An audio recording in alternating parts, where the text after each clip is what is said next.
Alright guys, we'll be starting a new game, Kenshi. Go over a few things here. I'm going to do a import. This is whenever they update the version, which I'm currently playing on 96.11. You can import your characters, the research they've already done, and or the buildings. I'll show you this. Those are the selections. The reset squad positions just clumps all your people together in one spot. So if you already had them set at different bases or whatnot, leave this unblank and they'll stay where they were currently at. Advanced options are the same for the new game as the import game. We're going to be starting a new game. This is the vanilla. This is not experimental. And we're going to do Wanderer. And I'm going to leave all of these as default. And we're going to begin. That is very true. It is a very bad idea for any non-humans to venture into the Holy Nation territory. Most they just beat up and throw into slavery. Any non-humans, women, they just talk down to, and if you're a skeleton, they attack to destroy you on sight. It's not been released yet. The game should be released here in early 2018. They're going to open up more of the map prior to that. Load times are fairly long. Also, I'm not that great at this game. A lot of stuff I've had to look up. Here's the character creation. First thing, change his name. Ray. I think we'll stay human because I want to be able to go into the Holy Lands and rob them blind. Greenlander or Scorchlander, doesn't really matter. I mean, these help, but the strength penalty for the he'll be sneakier. Guess I'll stay a Scorchlander. I'm gonna play a male. That's what it looks like without his clothes. Body, his idle stance. One of the crazy ones is number 1. And whenever you stop, your character's not moving, they automatically go into this stance. So this looks kind of cool and whatnot to start off with, but it gets really annoying. Let's see.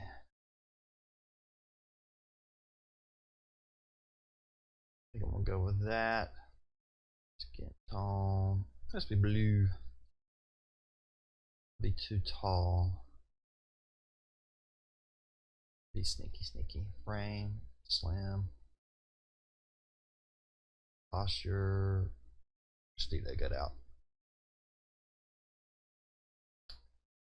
Mix this with this, and you got craziness.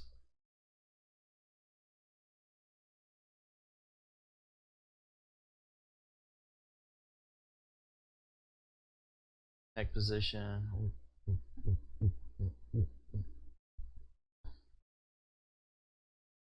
Leg length.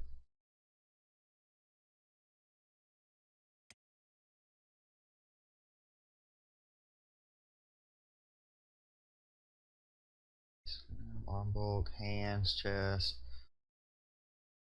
Most of this stuff I don't really care about. Feet. We want little feet.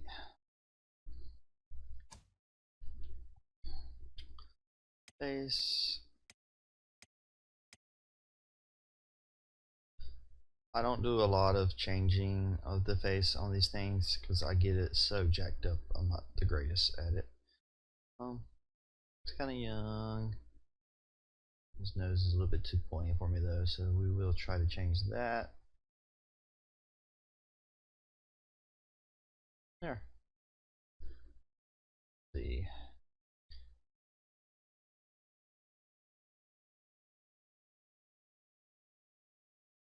I don't care about any of the other stuff. There's 26 hairstyles currently and 8 beard styles.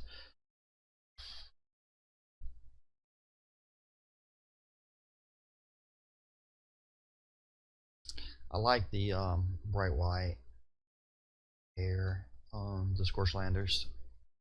Just personal preference, I guess. Let's see.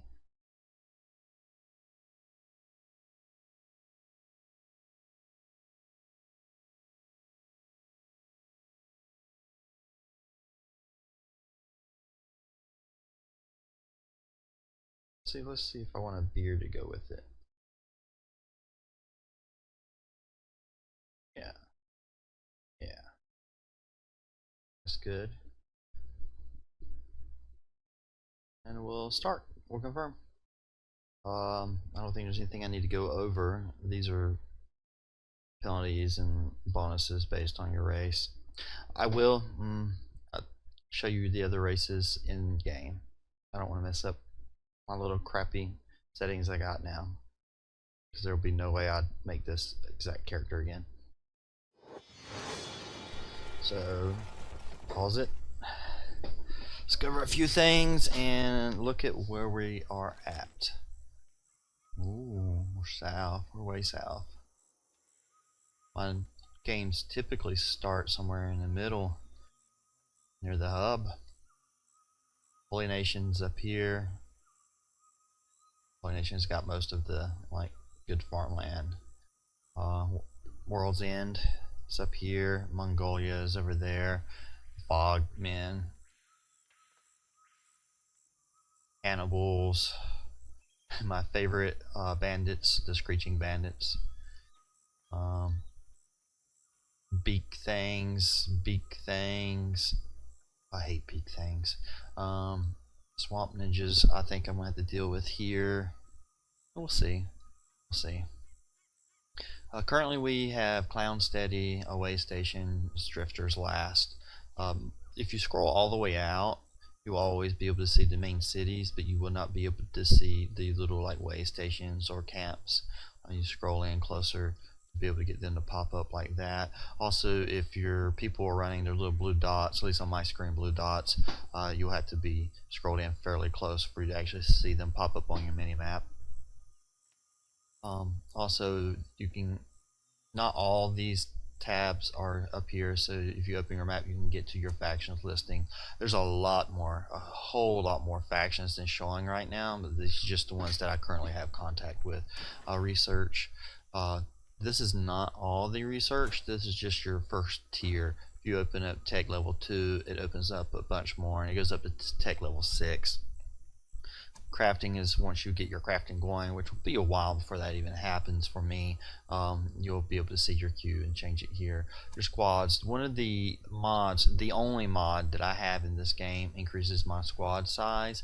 I believe these typically without the mob go up to 12 or 15, and this is normally 30. You're maxed out at 30 people. I want to have a lot of people. Dialogue, this is here if you ever miss something that someone says, because you're moving around a lot, especially once you get multiple squads going. You can go to your dialogue tab, but this only shows the ones that you were actually there to have seen in the first place. And then you can set your AI, something that you have a specific storage crate for. It will take the items, put it in storage crate. The only problem I have with it is when I'm carrying food on my people, if there's a food storage, they'll take all the food and throw it in there.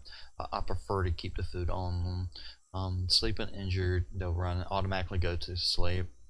This heal and help allies and rescue allies is not for your people. It's for your people to go and heal people you're allied with.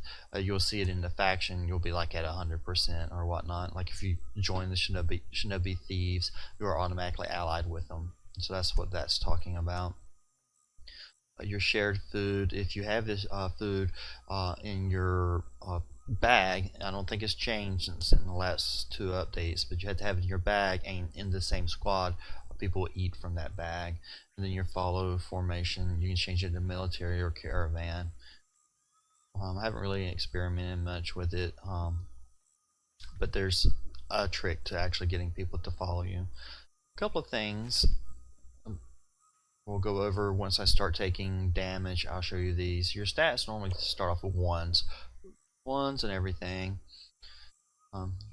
If you want some of the other starts, you can have some good athletics or good melee attack, but typically you start off with ones and you build up what you want your character to be. They haven't opened up perception yet, mass combat or survival. That's why those are grayed out. They should be opened up by time of release. Your strength and toughness and dexterity, you can see all this information down here and read about them, and it's fairly straightforward. And some of the ways that you can train some of these, quick overview is the strength. You carry a bunch of heavy stuff. You can even carry people around, or if you buy a cow or a dog, you can carry those. Funny carrying around a cow on your shoulder. Toughness, you just have to get beat up. The more you get beat up, the tougher you get. And dexterity, the only current way to train is to attack with light weapons like the light katanas.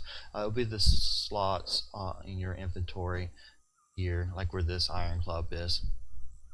For the damage on this weapon, you see it's a blunt weapon class. It has cutting damage 0.05, your blunt damage is 0.17, blood loss is 0.30. It's based off of your attack and your weapon's ability as well. All of this stuff increases that amount of damage by that. Think of it as a 1.00 is 100%.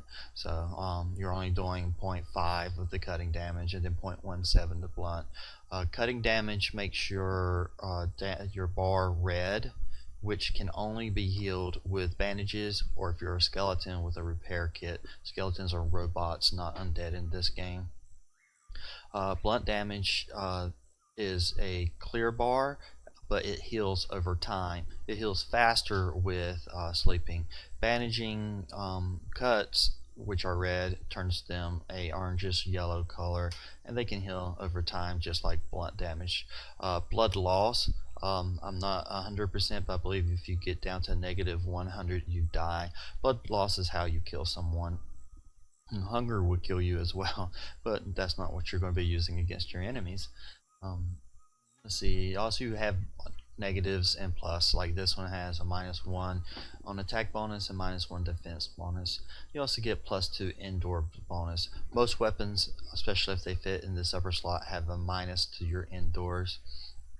It also shows you your weight and the price. The value is how much this weapon costs, but the sell value is how much you'll actually be able to sell it for.